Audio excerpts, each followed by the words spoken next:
the LA Sparks ownership just made a move to potentially bring in Caitlin Clark, the White Indiana Fever, Kelly Krauskopf, Amber Cox, Lynn Dunn.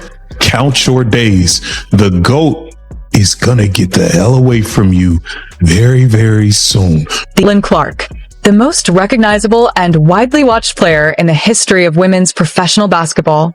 A superstar averaging 21.2 points per game during the 2026 season. The player responsible for pushing WNBA television ratings to unprecedented heights. The player who transformed a once overlooked franchise into the biggest story in women's basketball. On minutes restriction, yet again, she will be playing 20 to 25 minutes. Yet again, Stephanie White is going to fuck with her rhythm. Her the centerpiece of the team. She has not backed her in the way a player of that caliber should be supported. She takes her out of games at the most critical moments. She insists on using a system that was built for a completely different style of player.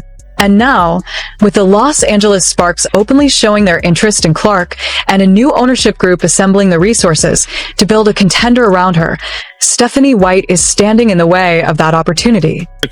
Now we know before last game, Aaliyah Boston did not play. Aaliyah Boston came into this game versus the Phoenix Mercury, played 38 damn minutes. She did not play 2 minutes here, 3 minutes there, pull her out, completely killed her rhythm. Whatever the case is, it's clear to me, and it should be clear to you that Stephanie White has a clear agenda against Caitlin Clark. She do not want to let her get in the rhythm. She do not want her to be herself. So Clark is left caught in the middle, stuck in Indiana, helping build a franchise she may not even want to remain with long term.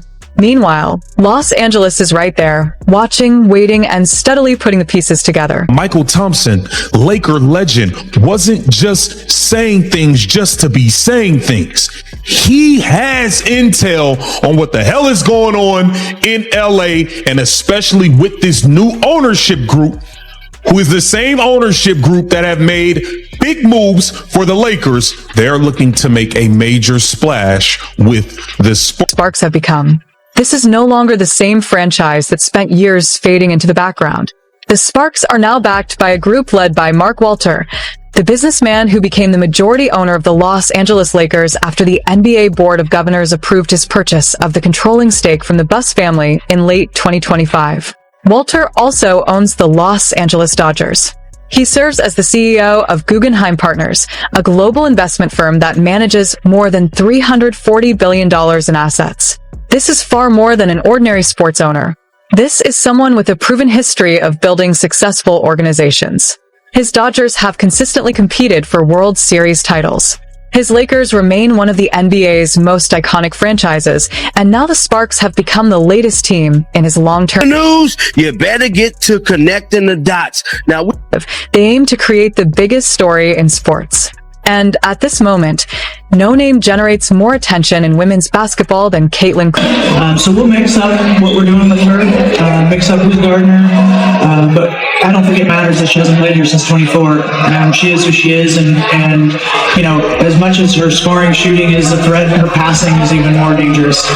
So we've got to be locked in, and it's not just, you know, whoever's guarding her. It's got to be all 5 people locked in, head on a swivel, because she's an unbelievable. She is not a rookie executive still learning the job. She is a proven program builder, and from the day she arrived, she has approached the role. LA Sparks colorway. Now, with that being said, if you mean to tell me that if it walk like a duck, talk like a duck, quack like a duck, it's a damn duck. And that's exactly what the LA Sparks is doing. Chemistry with Clark. She understands Clark's style of play without needing endless coaching or adjustments. You don't sign a player like Kate Martin in the middle of a WNBA season without a purpose. That move sends a message, another clear indication of the direction the organization is heading. Then there's Kelsey Plum, an elite offensive talent who has already shown she can thrive alongside a ball-dominant playmaker. The Sparks aren't simply adding players to fill roster spots. They're assembling a team built to maximize the strengths of a point guard who wants the basketball in her hands and creates opportunities for everyone else. In many ways, they're preparing a roster for a player they haven't even acquired yet. In the world, you are my best friend. Yeah. In the whole wide world, Kate Martin. In the whole wide world. They brought in Kate Buddy Martin from Iowa, okay? Now, they have decided to part ways with the GM, and they are going to be looking to elevate her game. She has earned another All-Star selection. She was also named the MVP of the FIBA Women's World Cup qualifying tournament in March 2026. The Fever Liberty matchup on June 6th averaged 2.557 million viewers on CBS, making it the most watched WNBA game on any network this season and the second most watched women's basketball game on any network since 2000. So the question becomes, is she truly being treated as the centerpiece of the franchise, or is she simply being viewed as one player among many? Based on everything we've seen this season, that answer isn't an easy one. She didn't practice yesterday. Why was she not listed on the injury report, or why wasn't the injury report updated like earlier today if she woke up with soreness in her back? Well, not everybody that doesn't practice or gets a pro day is on the injury report, so that happens all the time. And she wasn't listed on the injury report earlier because we expected her to play. And is she injured? I guess is a fair question. Is she injured, or is it something other than an injury? Her back is sore. So if there's anything more detailed than that, that's the training staff. Do you think the Fever could get fined for not listing her as No. Stephanie White pulled Caitlin Clark early against Portland, and the Fever went on to lose by 16 points. A heated exchange between Clark and White during a timeout quickly drew national attention. Although both later dismissed it publicly, the footage fueled questions about whether Indiana is truly building around its biggest star.